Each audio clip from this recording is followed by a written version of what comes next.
All right, here we are, guys. We're back for another episode of the After Hours podcast. This week, it's a special one. Mr. Dom Cusamano, What's up, brother? a great dear friend of mine who, it's funny because going back a long time ago, I didn't realize till a couple of years ago, I always had a feeling like we grew up from the same kind of town or area, Yep. but it wasn't until we reconnected through mutual friends a couple of years ago.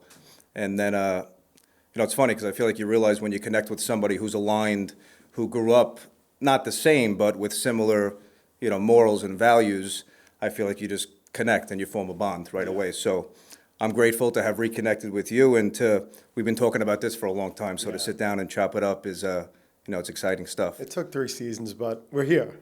It did take 3 seasons. But all good things come to those who wait. Just like we always know in life. And I'm happy to get right into things with you. I know we have a similar mindset when it comes to, you're a business owner, I run a business. We talk a lot throughout the week. We're always talking about, the positives and the challenges and the adversity we deal with in business and even in life.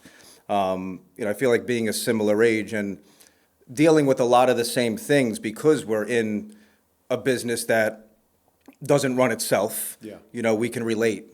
So I wanted to first start off by you introducing yourself, to the audience, and then I'll start. We'll get into some things about business and life and why we're here. Yeah, no, for sure. I mean, I own and operate Cusamano Custom Homes, 4th generation.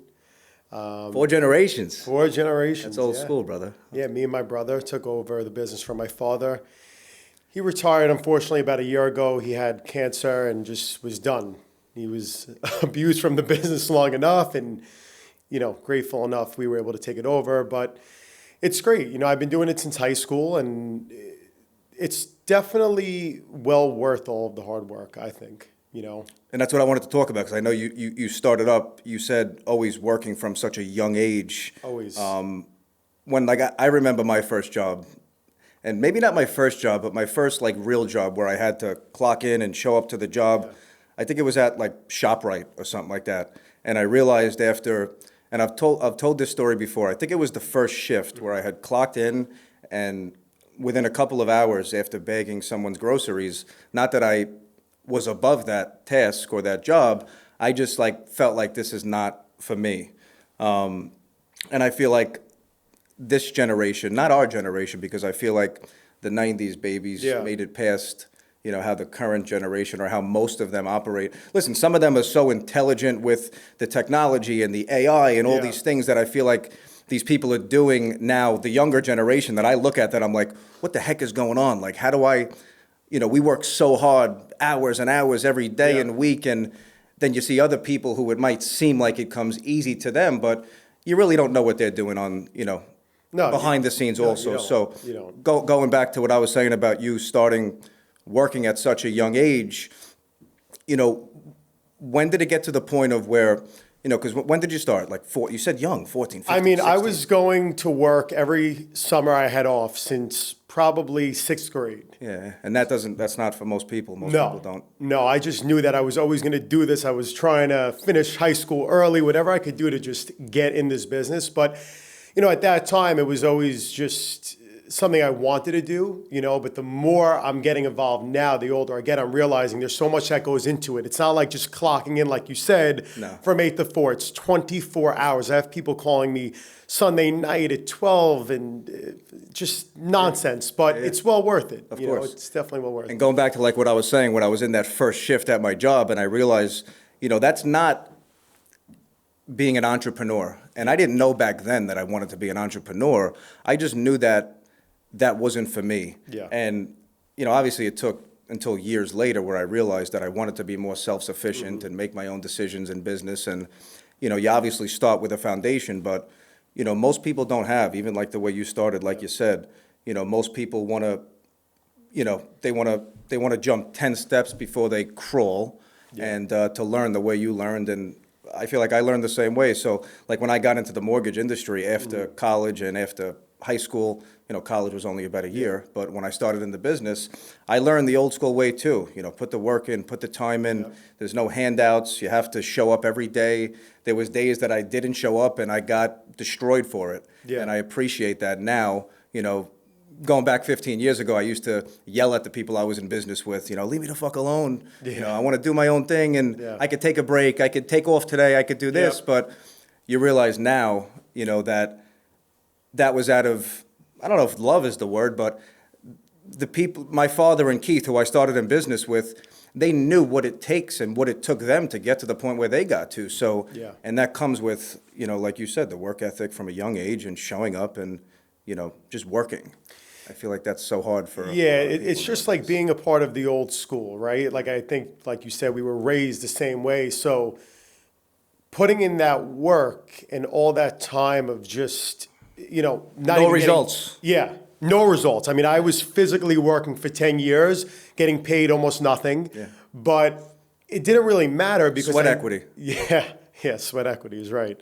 But it was worth it. It was definitely worth it. But learning that mentality of having to put in that work first to now see where I'm at today, I would do it all over again. Yeah, because when you work so hard and you don't get the results, and then you finally start, and when I say results, I'm glad we didn't get handed all the money, Yeah. At a young age and Yeah. get rewarded in ways, and I'm not talking about like personally, but in business, Yeah. because I feel like when someone does get a handout, in business and life, that becomes normal for that person, and Yeah. that might not let them scale, Yeah. to that next level in business or as a person, Yeah. to be more self-sufficient. You said fourth generations in business. How'd the business start? Was it, so who's the My oldest generation? great-grandfather. Your great-grandfather. Came here from Italy, started the business.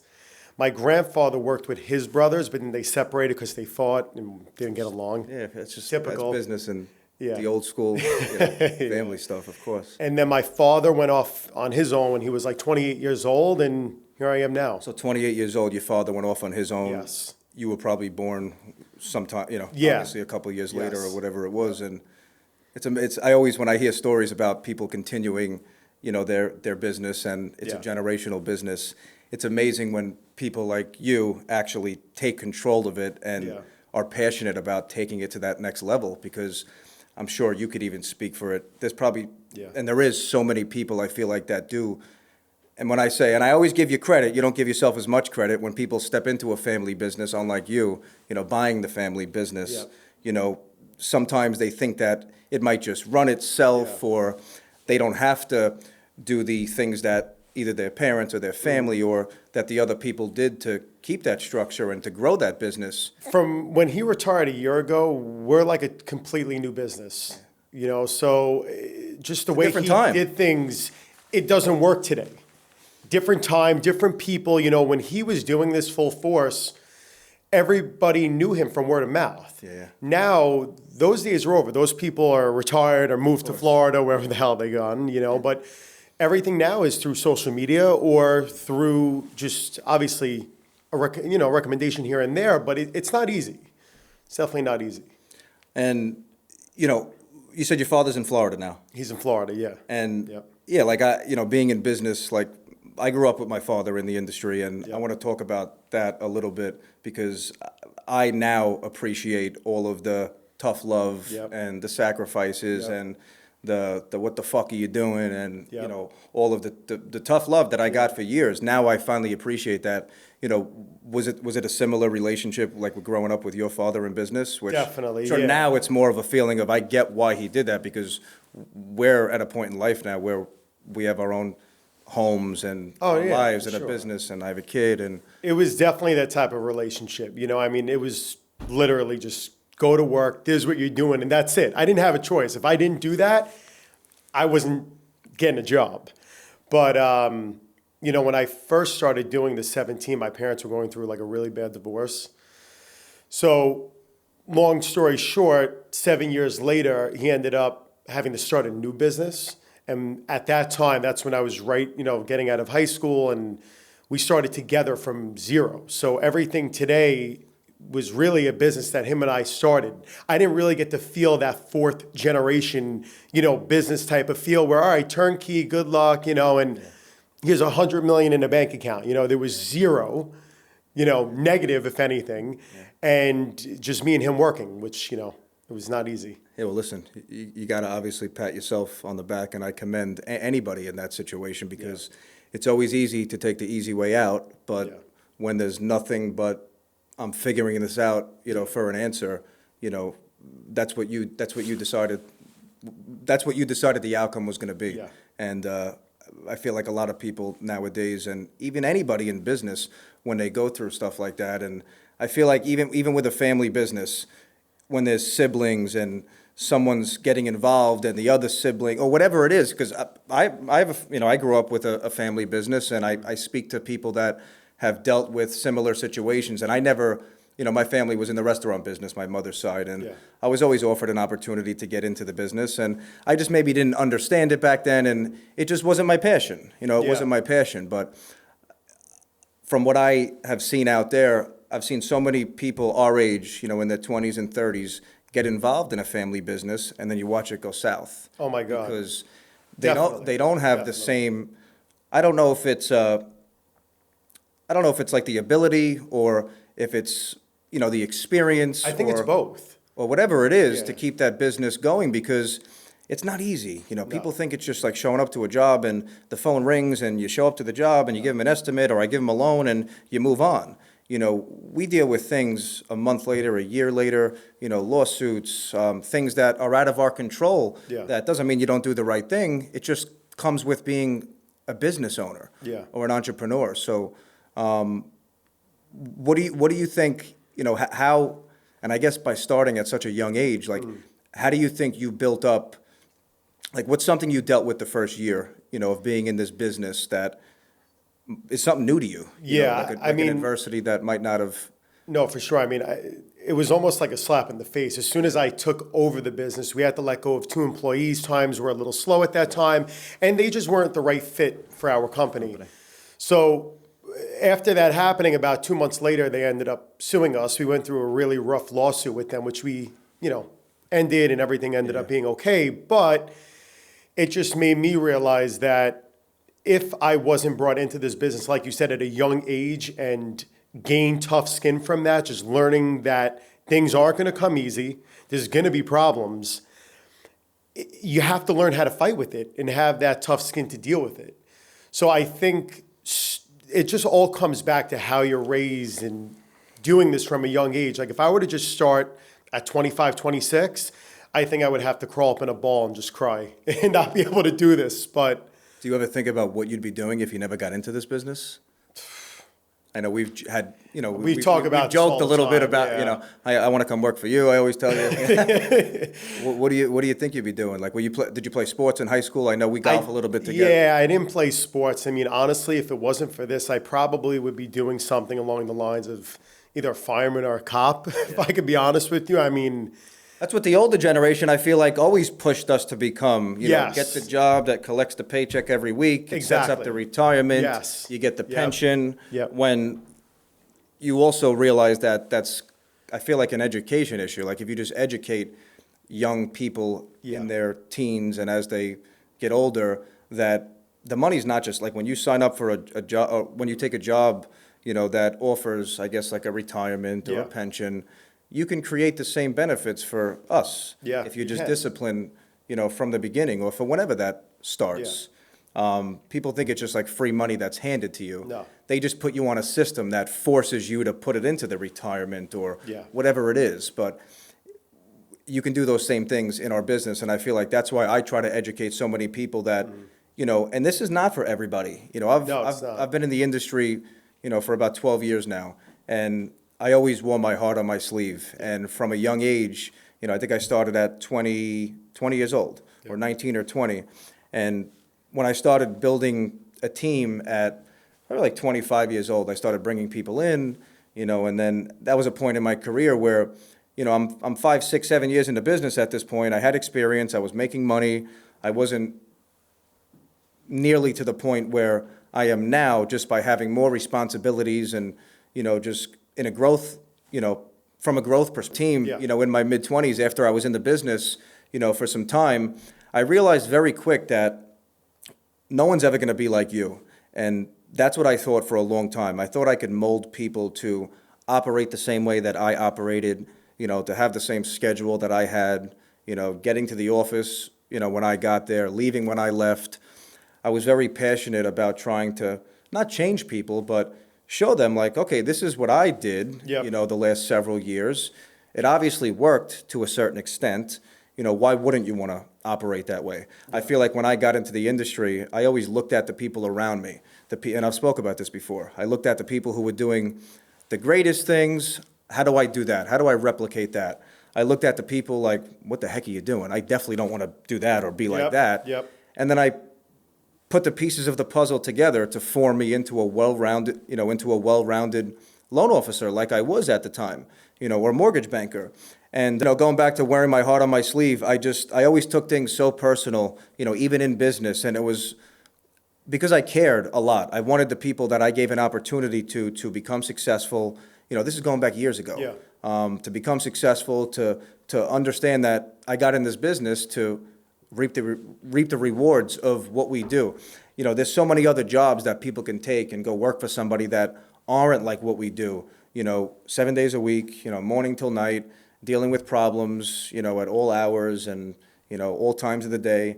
And, going back to what I was saying, it just became very tough for me until I finally started to realize that you can't care so much about what other people are doing. And that No. is the point of what I was saying. I cared so much about, like, why is this person working less than me? Why am I putting in more time than this person? But, I'm giving them the resources they need to be successful. And then I still deal with that today, but I also realize that you can't let that bother you to a certain extent. No. That could only bother you so much, because if you worry about, what everybody else is doing, and when I say what everybody else is doing, I'm talking about the people that I worked with at that time. That's not a recipe for success. That's going to make you get discouraged about what you're doing. And I feel like probably it's 5 years later now, 6 years later, I'm at a point where I still feel the same way. I'm very passionate about, the people that I'm in business with and how do we grow and how do we help them become more successful. But I also learned that you can never make anybody be who you are. It's just never going to happen. It's a battle every day. And if that was the case, then we wouldn't be in our position. No, if we everybody wouldn't. was going to be like you. No. Think about it. I just had a conversation with somebody this morning about this, and they tell me all the time, like, it's how good you fight your battles every day. And there's just some people that want to come to work, like you said, from 8 to 4. And then there's some people who are going to want to try a little bit harder. But I think as an owner, you have to try to keep everybody sort of happy and motivated as much as you could to want to try achieving harder. But at the end of the day, there's only so much you can do to push somebody to their extreme. Yeah. You know. And what do you think, what do you think one of the problems is with a lot of the younger generation now? Is it instant gratification that they're looking for? What do you think the problem is with, 20-year-olds, 25-year-olds nowadays? It all comes back to their parents, I think, and how they were raised. Like you were saying, we've been working since we were kids. We were always taught to be respectful. We couldn't disrespect our parents or anybody around us. And everyone now is just not respectful of anybody around them. Everything is about me, me, me, me, me. And we live in a little bit of an unrealistic world, Yeah, it's like I don't know if it's, like selfish is the word, but I feel like instant gratification is a big part of it. When you say me, me, me, I agree. Like they want it to happen now. Like I want the results today. Now. Whereas it took years, to get to the point where it still feels like it's not enough. And not enough to the point where, I've said this so many times, I'll always be wired, in the sense that how do I achieve that next level or that next goal or, whatever it is in business and in life. Yeah. And I feel like the younger generation, some of them have it, but a lot of them don't. They want that instant reward. They want the promotion right away. They want to be handed everything, but they don't realize the sweat equity like, you had to put in and that I put in growing up, getting paid very little. I feel like a lot of people couldn't deal with that nowadays. No. They just want the results today. Obviously, talking about the whole instant gratification thing and, wanting to get the results right away. If you as a business owner now and having all the experience in that industry, if you were speaking to somebody who wanted to get into, let's say, the construction industry and they had no idea where to start, what do you think it takes for that person to maybe have their first $10,000 month and sign up those 2 jobs that they don't have or whatever it is? Like, where do you start? I mean, I would be honest with them and tell them it's going to take time. I would get a job at a really good firm, work my way up, learn as much as I could. And then once you go out on your own, that's when you could hustle, door knock, reach out to people that you know in your circle of people and, sort of show them your expertise. But I wouldn't rush into doing something without the knowledge first. That's a great point, because even in my industry, so many people, and I feel like it's always an education issue, they want to get out there and, getting business and meeting people who are going to send you business and refer you clients. They want to know that you're extremely knowledgeable and educated on what you're selling or the service you're providing or whatever it is. So a lot of young salespeople or employees or entrepreneurs, whatever you want to call it, they want to go out there and just meet everybody and go to these networking events and meet all these people. And if you're not an expert on that product, and I've said this so many times to even my people, who's going to want to give you the business? I'm not going to want to, if I speak to a real estate professional or a mortgage banker and I ask them a question about the closing costs or about something that's detailed on their application, and if that response is not exactly the way I think it should sound, like that person's educated on that product, I'm probably not going to do business with them.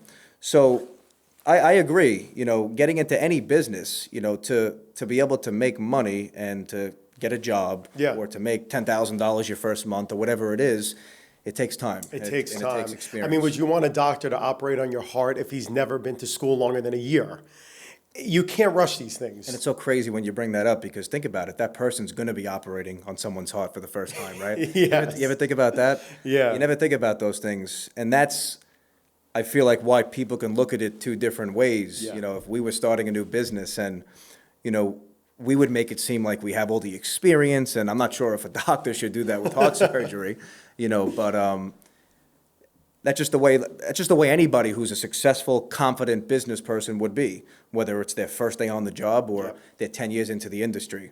I remember when I got in my business, I used to drive to Queens and Brooklyn and Manhattan and the Hamptons and meet with all these older people, explaining what a reverse mortgage is to a 75-year-old person when I'm 22 years old. And it's funny because a lot of the time I built a great relationship with that person, like I was their grandchild, and it just built trust right away. I'd go to their home, I'd bring their paperwork, I'd come back and go over everything with them. I feel like people don't do that nowadays. No. They want to just stay in their shell in their office or however they get their business. And, I was always, let me get in front of you and explain to you, how I can help you and just build a relationship with those people. It is about the relationships, which we always talk. It's nice to make money, but if you don't have the relationship, the money's probably not going to come. You want to give money to people who you like. Yeah, exactly. And it's not about being the cheapest. No. Sometimes people ask me the question, Dean, why shouldn't I go to a different bank?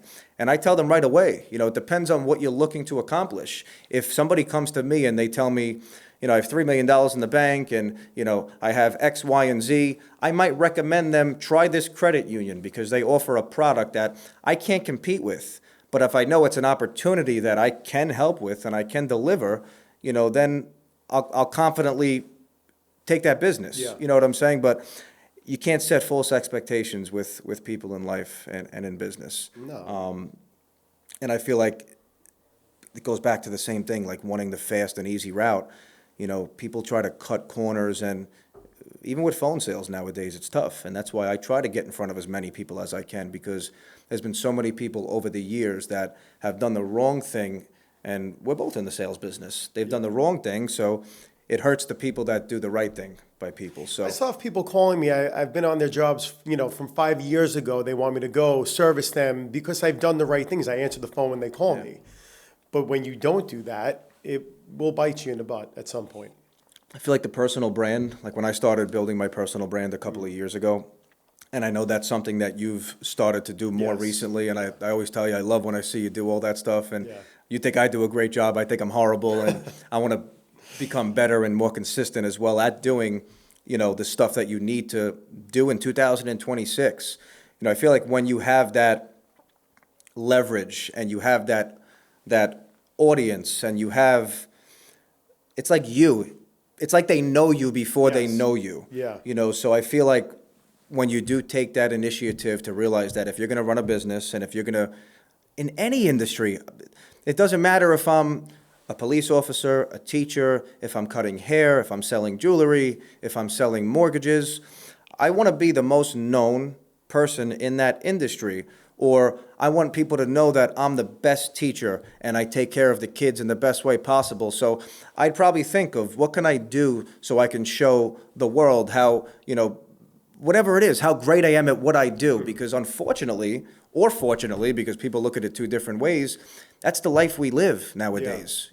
Everything is everywhere. Yep. Everything is everywhere. So an important part of business, and I feel like building any company or, like I said, even being an employee at a company, making people understand who you are, knowing that, you're a person, you're not just somebody on the phone, or you're not just somebody teaching my kid, you're a good person. That plays I feel like a pivotal role in, Well, like you were saying, everyone's so Success nowadays. involved Yeah. with social media. So you showing people who you are, which I know it's tough because you never know who you're dealing with through a screen. you say one wrong thing nowadays and it goes the wrong It's way. all over. Yeah. But if you're consistent with that in reality of showing people who you really are, it's an easier method to get new business because then people know right away, wait, he's doing the right thing. People keep calling him. And, social media is a great platform to do that with. Yeah, a lot of people I feel like don't look at like the actual metrics of how it works. Just like when you're trying to get a job in any business, Yeah. You or myself, when you post a video or if you do something on social media and it reaches a certain amount of people, that's just like a free opportunity for the 10,000 or the 1,000 or the million people that saw that over the course of however long that post was out there, which will give you an opportunity to do what you're supposed to do, go after those people. Yep. We have a team and I have a team and I do it myself. When we when we outreach and when we reach these people, whether it's on social media or doing any of the marketing that we do, after we post something or after we send out a mailer or after we send out something to somebody's email, or even after we reach out to somebody on the phone, it's up to us and myself and my team to make sure we now do our job. We follow up with these people. We make sure we're top of mind because I feel like a lot of people, they'll just have a good conversation with somebody, and I'm guilty of this sometimes as well. You think you did such a great job, but then you don't realize, and this is with phone sales or anything in life, if you don't constantly follow up on that process or on that opportunity that you're looking to, or that job or whatever it is, it's probably not going to work out. The follow-up is everything. Yeah, the follow-up is everything. Follow-up is everything. I'm about to get this job because I was way higher than the other contractor who bid, but he wasn't answering their phone calls. And he liked that other, guy who they were going to go with. He gave them renderings, a designer that was going to work with his wife throughout the whole process, but the contractor would not return his calls. And every time he calls me, I answer, on the first ring. Of course. So he called me last night and he was like, I want you to do the job. I feel more comfortable with you because you're there when I need you. I didn't get that from this other guy. So like you're saying, the follow-up and being consistent is everything in every business, not just mine or yours, every business. And you made a good point. You were more expensive than that person. Being the cheapest company or service is not always the best service. No. And I'm sure you could speak about that a little bit. What's it like dealing with, because I know you have so much competition in your space, with, people providing estimates and I'm sure undercutting jobs and then Yes. adding things in later. And, it doesn't work as much like that in our industry because we're regulated by the federal government when it comes to lending money. So you can't just raise somebody's fee or add No. certain things into a transaction, which would be ridiculous. You don't belong in the industry. But what's it like in your industry to know that it's not always the cheapest company that is the best company, but it's who provides the best value and service and work, and like you said, being available. Well, that's what I'm learning. How do you compete? I feel like you don't compete. You be honest with people and you let them know everything that needs to be involved in their project, not just what looks good on paper to get the job. That's what a lot of these guys are doing. You know, they're just giving people what they want to hear, where I feel like in the long term, it's going to grow my business tremendously, and taking a risk, but I think it is going to be well worth it, is showing people we're going to start this project here and end up here, and here's the full cost of everything. I don't want to hide anything from you. Here's everything. And I think it's going to work out because people are going to realize sooner rather than later, all these cheap bidders they're getting into the job and end up spending what they were originally going to spend with the quote that I gave them.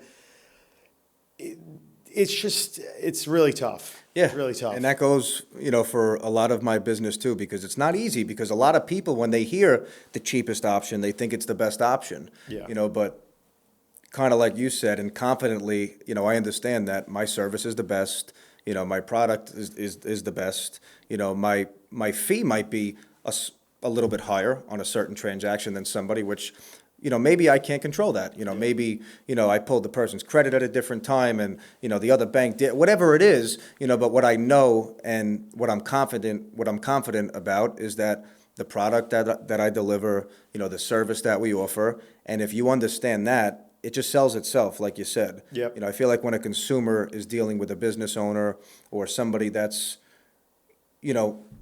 helping guide them so they can make a decision, they know who they want to deal with. They want to work with who they can trust, and even Feel if comfortable with. and feel comfortable with, and even if that comes with spending a couple more dollars, a lot of the times they'll do it. It's worth it. And I'll operate the same way in certain things in life because you get what you pay for. Yes. Most of the time, not always, but in life, most of the time you get what you pay for, and that's one of the oldest lines in the book. Sure.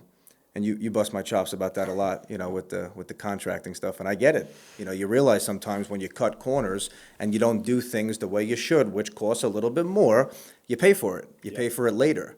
And sometimes it's better to just understand up front, here's what I should do. It might cost a little more, but at least you know it's done the right way. Yeah. And so there's no issues, in the future.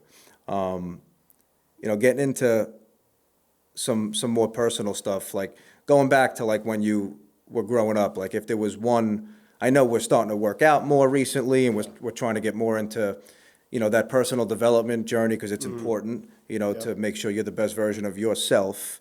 What's one thing, that you would change, like as a kid? I know for myself, I wish I was more consistent from when I was a teenager, with my health journey.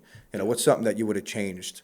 Like a mindset or a skill or something you didn't do? I think it would definitely be trying a lot harder in school, even though I didn't really use what I learned in school, in my business Doesn't today. necessarily apply to the, Yeah, I wish I would have went to a college, extended my, sort of career in school a little bit longer because, I don't know, I felt like I missed out on that a little bit. I feel the same way. I never went on a spring break, even in Yeah. high school, and Yeah. throughout college. I only went to Nassau for a year or so, but I don't regret anything because I am so grateful, and I'm sure you are, for where we are today in business, even though we're always striving to do better and be better, but I do feel like even going back to college, you hear so many cool stories about, even my father tells me stories about when he went to Richmond, Virginia. He went to VCU, and looking at some of the pictures from those times, and I'm sure even back then, if we were in those times, we would have found something to stress about, and, what could we do better or whatever it was. But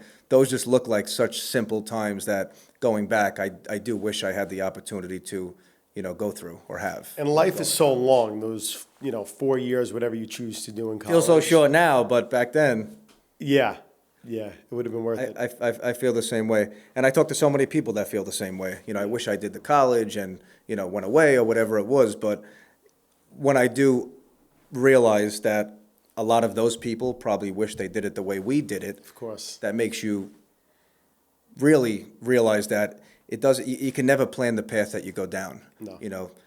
God obviously has a plan, I feel like, for you, or God does have a plan for you from the day you're born, and, that's the path you're going to go down. So it just wasn't meant to be, for us to go on that journey. No, through I mean, college, all of my friends who went to college were jealous of me because I was the first one who had a Money and a house, car. yeah, had a car, Rolex, whatever it was. But it was hard work. It And then we're looking at them like, oh, I wish I was on that trip. I agree.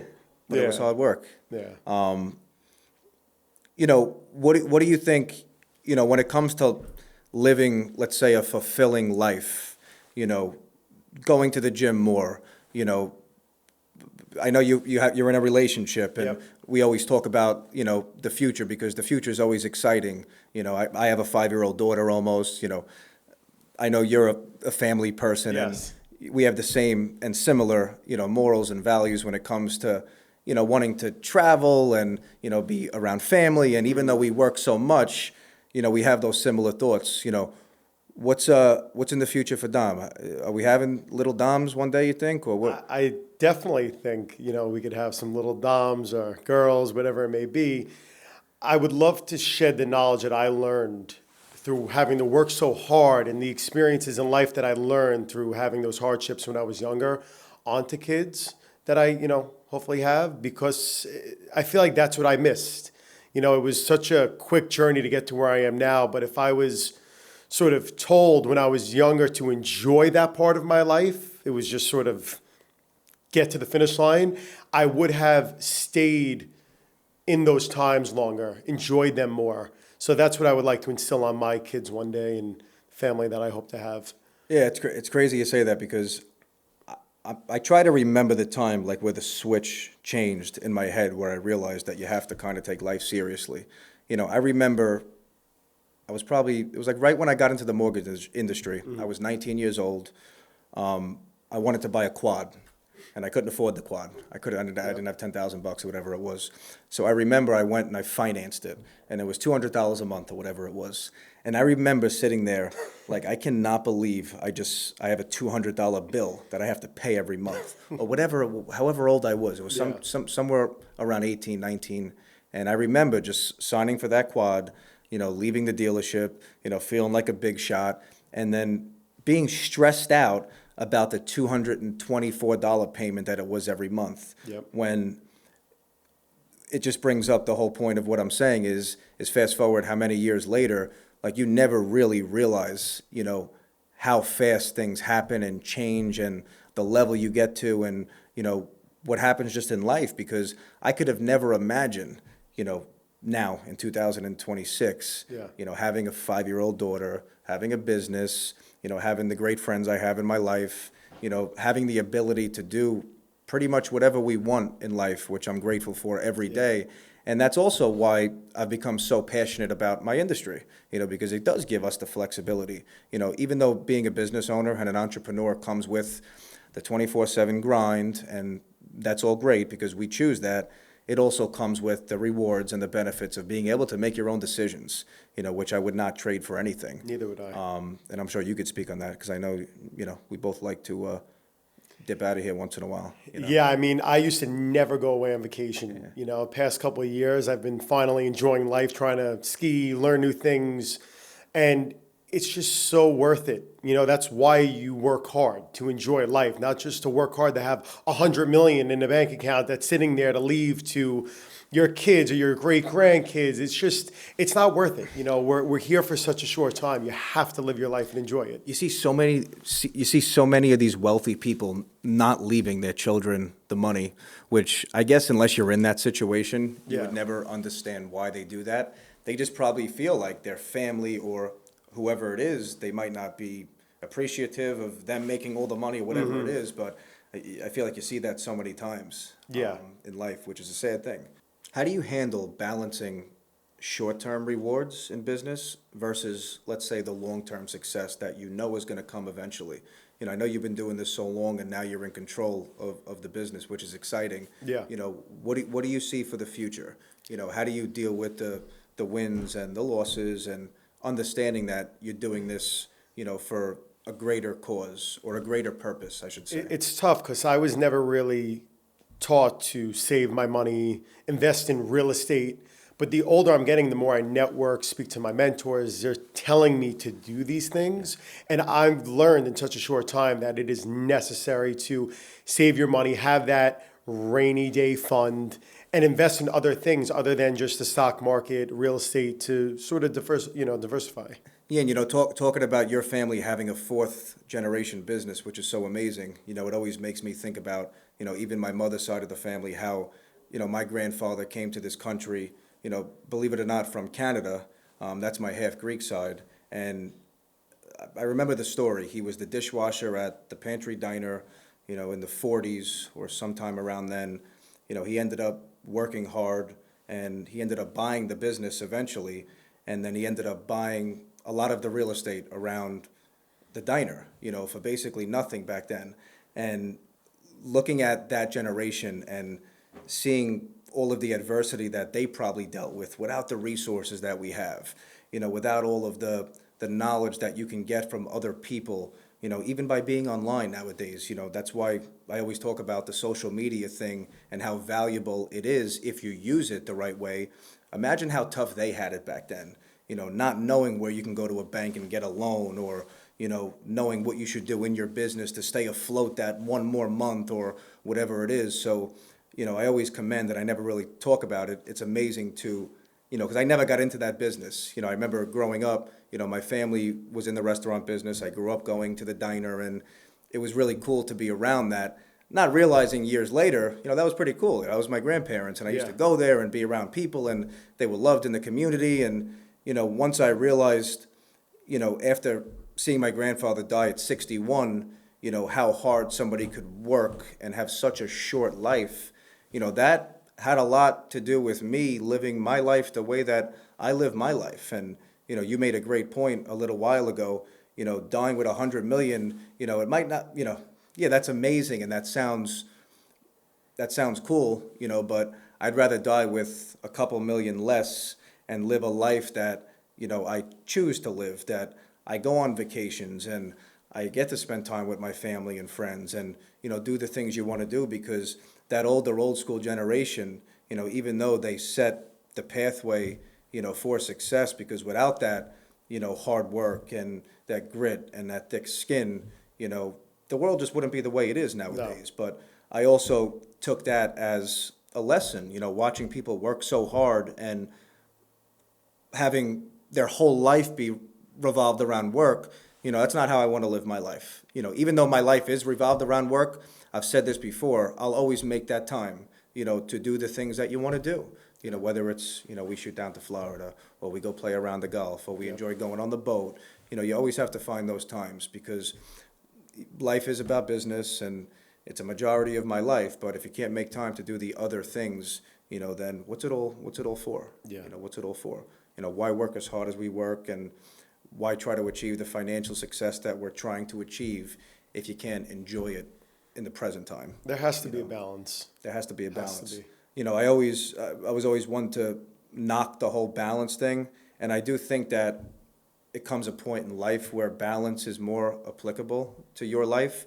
I feel like if you're in your 20s, or if you're in a new business and you're just starting out, what balance is there? You probably shouldn't take that extra trip on the weekend or during the week, or take that day off because you want to relax, because you haven't put the time in. And a lot of people don't understand that nowadays, and that goes back to what we talked about, for a lot of the episode, just the instant gratification thing, So as we finish this up today, what is one message that you would leave to the younger generation that is going to choose to get into entrepreneurship, like you've done yourself? It would truly just be to take your time, enjoy the journey, learn as much as you can, and when your right time comes, it will come. Yeah, it's about, again, understanding that there is a journey. Yes. Trust the process. Yep. Things aren't going to happen overnight. Just enjoy life. Gearing your mindset towards that is going to get you the results that you're looking for, in the future. So absolutely. Happy to have done this, brother. I'm Likewise. excited to do Thank this you, again. And that's it. Thank Wrapped you. up.